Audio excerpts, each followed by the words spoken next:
soit j'ai des pouvoirs magiques, soit la gravité est un mensonge.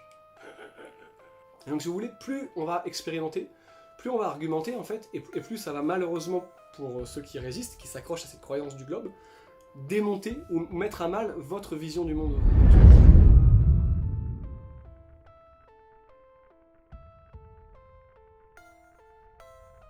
Salut les connards et bienvenue dans ce premier épisode de La Science. Connaissez-vous la chaîne Twitch de Roro le Déglingo? En gros, le mec réacte à des émissions et à des vidéos qui sont en général des témoins de courants de pensée plus ou moins marginaux ou élitistes, tout pour peu que ça sorte un peu de la norme et que ça donne un angle de réflexion. En plus, il est plutôt ouvert, non c'est très cool, vous pouvez aller voir ses vidéos. Mais aujourd'hui, il a réagi à ce mec. Et avant toute chose, n'allez pas l'harceler, bande de bâtards. Coucou les amis. Ok, je sais, il fait flipper, mais promis, malgré son regard qui dit qu'il va te bouffer ton âme et son jouet dans la main, ce mec ne va rien faire ou dire de bizarre. Il va juste nous expliquer que la gravité n'existe pas. Alors la gravité, c'est quoi? La gravité, c'est la manifestation de l'attraction qu'exerce tout objet sur un autre. En gros, dans l'univers, si t'as deux objets massifs, ou même pas massif, c'est juste que c'est plus observable quand c'est lourd et bien gros, bah ces deux objets vont avoir tendance à s'attirer. Même sans contact direct entre les deux. C'est ça la principale composante de la pesanteur, la force qui fait qu'on est poussé vers le centre de la Terre et qu'on s'envole pas en faisant les décobits. Là, je viens de vous faire une description un peu hachée du phénomène, mais je n'avais pas besoin de faire plus, parce que notre héros va broyer la théorie. Je suis en train de faire le tour de toutes les petites expérimentations qui peuvent étayer... Ah non, j'ai rien dit, il va juste étayer son point de vue avec calme et parcimonie et avec des arguments mesurés. l'idée, ou qui sont la preuve absolue, en fait, que la notion de gravité telle que nous a été présentée, en fait, est un mensonge. Ah bah non, du coup c'est bon, j'ai rien dit, il va effectivement broyer la théorie. On peut juste relever que toute cette histoire de Terre qui est un globe ne tient la route que grâce à une seule chose, la notion de gravité. Good guess, but actually no. La gravité, ça fait partie intégrante de l'explication de pourquoi la Terre est ronde, comment elle l'est devenue, et en général, comment se déroulent plus ou moins tous les phénomènes que vous pouvez observer, même à votre échelle. Mais comme dit, la gravité n'est requise que pour expliquer comment la Terre est devenue ronde. Si vous voulez savoir si oui ou non elle est ronde, il vous suffit de faire quelques petites expériences pour le vérifier. Observer que la Terre est ronde, ça se fait par des centaines de moyens. L'ombre projetée sur la Lune, elle est ronde. Ératosthène, il a planté deux bâtons de même taille en deux points différents, il en a mesuré l'ombre à la même heure, et il en a conclu que les écarts ne se justifiaient pas sur un seul plat. Et je vous dis ça en comptant les variations d'altitude. On peut aussi décider de procéder dans l'autre sens. La Terre est plate ou la Terre est ronde, et vu que les platistes adorent ignorer les preuves que la Terre est ronde, mettons en avant les raisons qui font que la Terre plate, ça tient pas. Par exemple, il existe des zones où, pendant une période, une journée dure près de 24 heures. Sur une Terre ronde, ça s'explique assez facilement comme ça. Et sur une Terre plate, ça se justifie vachement plus difficilement. Pour vérifier leurs affirmations respectives, plusieurs youtubeurs des deux camps se sont rendus en Antarctique pour observer le soleil et voir s'il était présent 24 heures dans la journée, ce qui ne serait pas possible avec une Terre plate. At least in the way that he kept saying it was true, I kept saying it wasn't. He said, "Do you want to go? I'll take you," and brought me here, and it's a fact. The sun does circle you in the south. En bref, est-ce que la Terre est ronde et comment la Terre est ronde sont deux questions différentes, et la gravité est parfaitement optionnelle pour une des deux. La gravité, elle fait bouger l'eau, elle fait bouger l'air. Ok, les avions peuvent se déplacer dans un air qui bouge. Ok, Ouais, c'est littéralement incompréhensible, mec, c'est vrai que quand il y a un peu de vent, moi je suis complètement paralysé. Ah, et puis s'il y a du courant pendant que je nage, là je vous raconte pas, je me chie dessus. ça serait une force qui serait colossale, et vous notez que j'utilise le conditionnel. Car une telle force n'existe pas. Ok, là, il vient de nous faire un fusil de Tchekhov.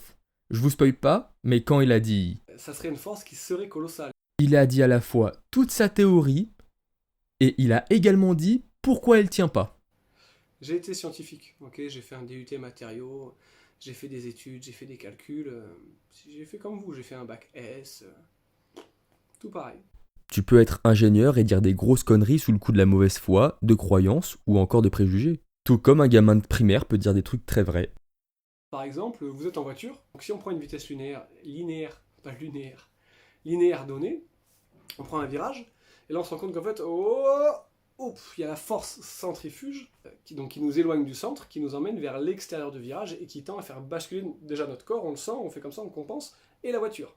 À tel point que si on prend le virage trop vite, la voiture bascule. Okay, ça veut dire que à ce moment-là, la force centrifuge prend le dessus sur la soi-disant gravité qui devrait clouer notre voiture au sol, puisqu'elle maintient à elle toute seule tous les océans du monde, tous les hectolitres d'air du monde, l'atmosphère, ok, tout ça ensemble. Et donc je vais faire tourner l'ensemble, on va voir ce qui se passe, ok.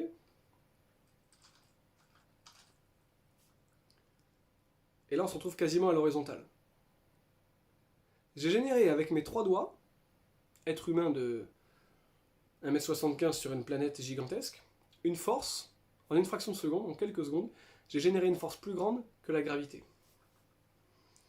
Soit j'ai des pouvoirs magiques, soit la gravité est un mensonge. Troisième option, il y a une règle sur le fonctionnement de la gravité que tu ne connais pas et qui du coup biaise ta vue sur son fonctionnement. Et comme l'absence de réponse instantanée, ça te semblait être une preuve que tu avais raison, t'as sauté sur ton biais de confirmation au lieu de faire des recherches plus approfondies. Ce qui était une erreur.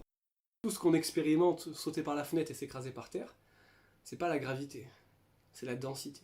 D'accord ? Notre corps est fait d'eau, 80%, ok ? L'air est fait donc d'air, en tout cas de gaz. On comprend tous intuitivement et pragmatiquement que notre corps fait d'eau est plus dense que du gaz, que une forme de vapeur. Et donc nécessairement, en l'air, en fait on traverse le milieu qui est moins dense que nous pour aller rencontrer un milieu qui est plus dense que notre corps fait d'eau. Et ce milieu, ça pourrait être par exemple ce qu'on appelle le sol, le plancher des vaches. Oui, mais non. Si tu passes à travers l'air et que tu tombes dans l'air, c'est effectivement parce que tu es plus dense que lui. Cependant, la direction dans laquelle tu tombes, elle est bien définie par la gravité parce que sans la gravité, pourquoi est-ce que tu ne tombes pas vers le bas ? Pourquoi est-ce que quand tu es dans un milieu moins dense que toi, tu tombes pas vers la droite, vers l'est, vers l'ouest ? Sans la gravité, qu'est-ce qui donne la direction ? Mais de toute façon, on n'a pas besoin d'aller jusque-là vu que tu viens de reconnaître l'existence de la gravité. T'as fait une erreur, t'as parlé de pression de l'air. Sauf que la pression de l'air n'est pas intrinsèque. Ça veut dire que la pression de l'air n'est pas due à elle-même. Elle est due à plusieurs facteurs autres que l'air lui-même. Et il y a un de ces facteurs, c'est la gravité. D'ailleurs, je constate que tu ne t'es pas demandé comment est-ce qu'on avait calculé ce score en hectopascal que tu brandis. Parce que dans la formule de calcul pour y arriver, il y avait l'accélération gravitationnelle.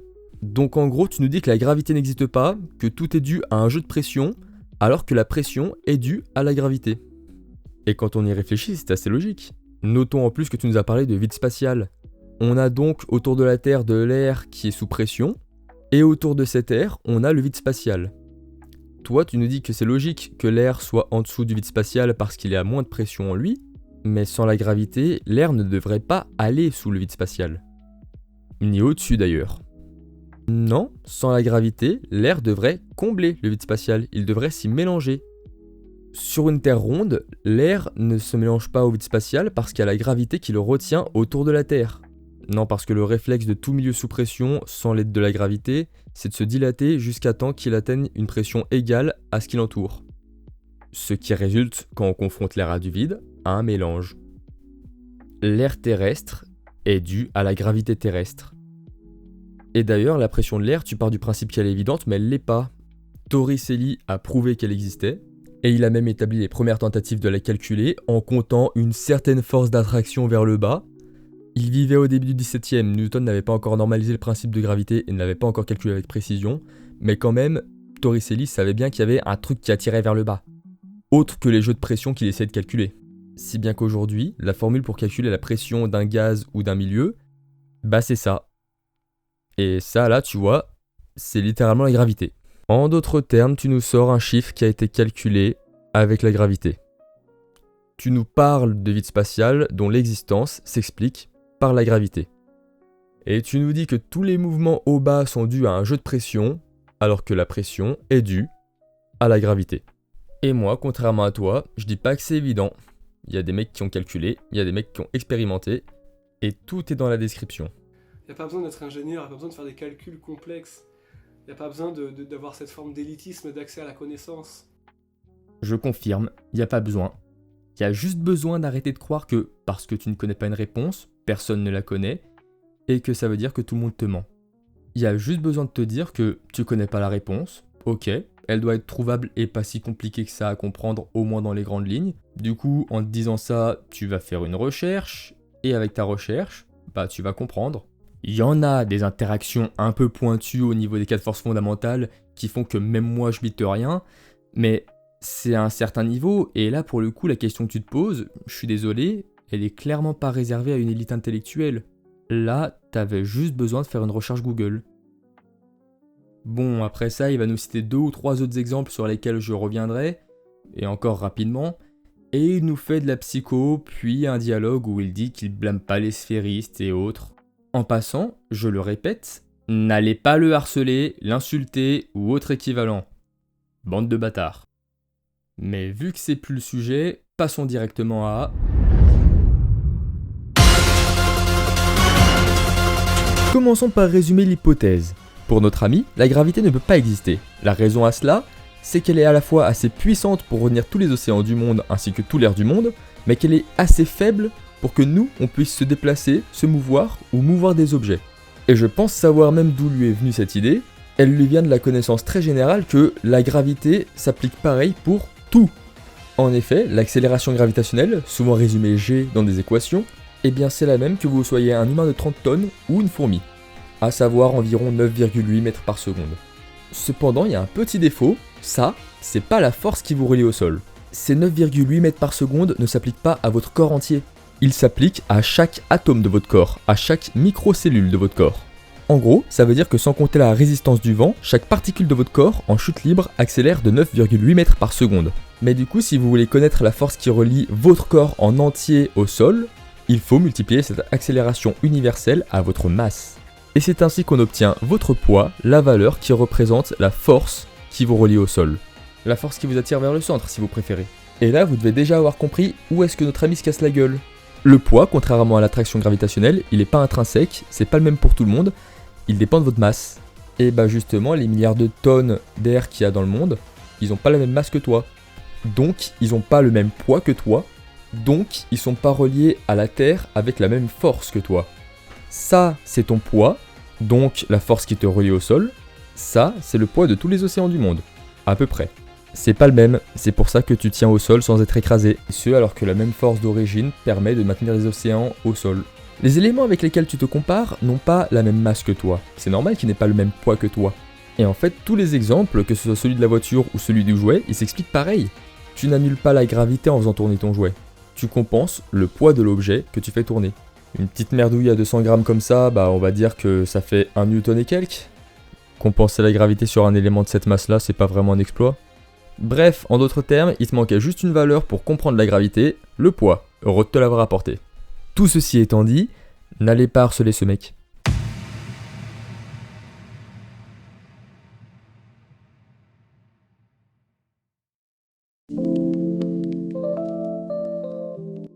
Après la vidéo de Roro le déglingo, notre ami du jour s'est fait grandement bâcher.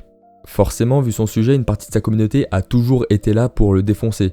Mais, et ce alors que je le répète, Roro le déglingo n'a pas fait sa vidéo sur une optique de moquerie, les conséquences ont été drastiques, ce type a reçu de la visibilité, et cette visibilité, elle lui est tombée sur la gueule. Certains ont présenté des arguments, d'autres lui ont simplement chié dessus. Quelque part, du coup, ça m'a fait relativiser. Ce type se plante. Ce type se plante même royalement. Mais est-ce que ça vaut de l'insulter en se mettant à 10 contre 1 ? Est-ce que vous pensez que les mecs qui lui laissent un commentaire en le traitant de con ont la moindre chance de lui arracher un « ok la terre est ronde » ? Et surtout, est-ce que ce type vous a fait du mal ? Attention, je suis d'accord, balancer des contre-vérités scientifiques, c'est plutôt grave et il faut se lever contre, mais je tiens à placer une frontière énorme entre s'opposer avec de l'argumentaire et s'opposer en chiant sur quelqu'un. Le propre de la science, ça a toujours été de prouver, de démontrer et d'expliquer. L'un de vous voit Galilée défoncer le géocentrisme en disant grosse salope ? Vous imaginez Darwin cracher ses glaires sur quelqu'un entre deux observations ? Bien sûr que non. L'harcèlement, c'est mal, Et ça a toujours un impact négatif. Si vous faites partie des gens qui ont laissé ce genre de commentaires, sachez-le, vous ne changerez pas ce type. Et si vous le changez, c'est soit pour le remplir de haine, de tristesse, ou alors pour le radicaliser dans sa croyance. Qu'on se foute de la gueule l'argument débile, c'est une chose. Qu'on tourne en dérision une assurance mal placée, c'est rigolo. Qu'on profite du moment où un mec qui maîtrise pas son image tombe sous le projecteur pour lui tomber dessus, c'est déjà plus sale. L'une des raisons pour lesquelles j'ai voulu commencer mes vidéos avec ce type, c'est parce qu'il dit des conneries, mais de bonne foi. Il a pas d'intérêt économique particulier, ni d'intérêt populaire d'ailleurs. Le gars essaye pas de vous vendre une formation ou des feuilles de goyave, il vous incite pas à renoncer à la médecine. Fondamentalement, il dit des conneries dans son coin. Avec une audience assez basse, ce qui fait qu'il fait des dégâts très limités.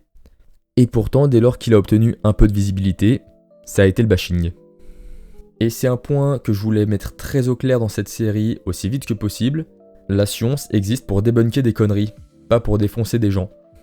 Si vous avez de quoi argumenter et que vous n'êtes pas foncièrement hostile, allez-y. Mais par pitié, même si vous avez raison, si vous savez pas argumenter sans insulter, fermez vos gueules. Sur ce tout le monde, je vous remercie d'avoir regardé cette vidéo, c'était ma première, j'imagine que tout n'est pas parfait, je pense même que tout sera un peu à chier. N'hésitez pas à laisser un commentaire si vous avez une chaîne ou un sujet en tête que je pourrais juger ultérieurement, ou encore si vous avez des réflexions à faire sur le format, sur le rythme, sur quoi que ce soit. En attendant, je vous laisse sur la première entrée au classement des héros, et croyez-moi, ce type, il restera pas dans le haut du classement bien longtemps. Allez, salut les bâtards!